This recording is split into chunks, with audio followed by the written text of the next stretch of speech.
വയനാട് ദുരന്തം ക്ഷണിച്ചു വരുത്തിയതെന്ന കേന്ദ്ര വനം പരിസ്ഥിതി മന്ത്രി ഭൂപേന്ദർ യാദവിന്റെ പരാമർശത്തിനെതിരെ കോൺഗ്രസും പ്രസ്താവന അനവസരത്തിലെന്നും രക്ഷാപ്രവർത്തകരുടെ മനോവീര്യം കെടുത്തുന്നതാണെന്നും കെ.സി. വേണുഗോപാൽ കുറ്റപ്പെടുത്തി. കേരളത്തിനെതിരെ ലേഖനം എഴുതാൻ കേന്ദ്രം ശാസ്ത്രജ്ഞരെ സമീപിച്ചെന്ന റിപ്പോർട്ട് പാർലമെന്റിൽ ഉന്നയിക്കാനാണ് ഇടത് എംപിമാരുടെ തീരുമാനം. വയനാട്ടിൽ ഉരുൾപൊട്ടലിന് കാരണം ഖനനവും അനധികൃത കുടിയേറ്റവുമാണെന്ന കേന്ദ്ര വനം പരിസ്ഥിതി മന്ത്രി ഭൂപേന്ദ്ര യാദവിന്റെ പരാമർശത്തിനെതിരെ കോൺഗ്രസ്. ഭൂപേന്ദ്ര യാദവിന്റെ പരാമർശം അനവസരത്തിൽ ഉണ്ടായതെന്ന് കെ.സി. വേണുഗോപാൽ പ്രതികരിച്ചു. കേന്ദ്രവും സംസ്ഥാനവും തമ്മിൽ വാക്പോരുണ്ടാക്കുന്ന സാഹചര്യം ഉണ്ടാകുന്നത് അങ്ങേയറ്റം നിർഭാഗ്യകരമാണ്. തീർത്തും ഉത്തരവാദിത്തമില്ലായ്മയുമാണ്. പ്രത്യേകിച്ച് കേന്ദ്രമന്ത്രിയുടെ ഭാഗത്തു നിന്നുണ്ടായിട്ടുള്ള പരാമർശങ്ങൾ തീർത്തും അനവസരത്തിലുണ്ടായതാണ്. അത് ദുഷ്ടലാക്കോട് കൂടിയുള്ളതാണെന്ന് പറയേണ്ടി വരും.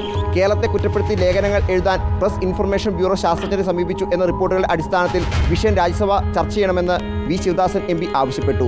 എന്നാൽ നോട്ടീസ് രാജ്യസഭാ ചെയർമാൻ തള്ളി. മുഖ്യമന്ത്രിയുടെ ദുരിതാശ്വാസ നിധിയിലേക്ക് പണം നൽകാനാണ് കോൺഗ്രസ് തീരുമാനമെന്ന് കെ.സി. വേണുഗോപാൽ വ്യക്തമാക്കി.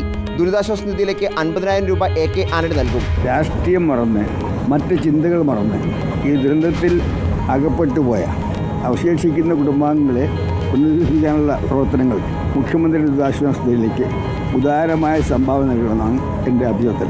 50,000 രൂപയുടെ ചെക്ക് മുഖ്യമന്ത്രി ദുരിതാശ്വാസത്തിലേക്ക് ഞാൻ കൊടുക്കുന്നുണ്ട്. ദുരിതാശ്വാസ നിധിയുമായി ബന്ധപ്പെട്ട KPCC അധ്യക്ഷൻ കെ. സുധാകരന്റെ ഇന്നലത്തെ സമൂഹ മാധ്യമ പോസ്റ്റ് വിവാദമായിരുന്നു.